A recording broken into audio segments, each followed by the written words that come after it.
పల్లకిలో పెళ్లి కూతురు రాణిలా ఉంది, మహారాణిలా ఉంది.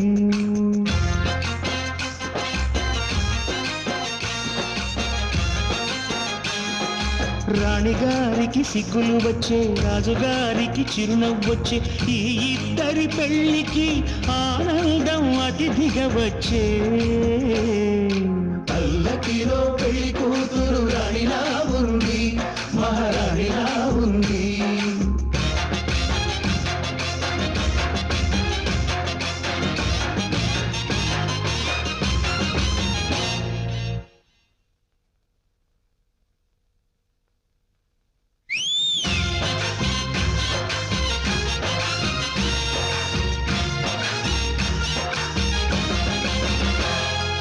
మా గూటిలో ఎదిగిన బంగారు బొమ్మ, బంగారు బొమ్మ.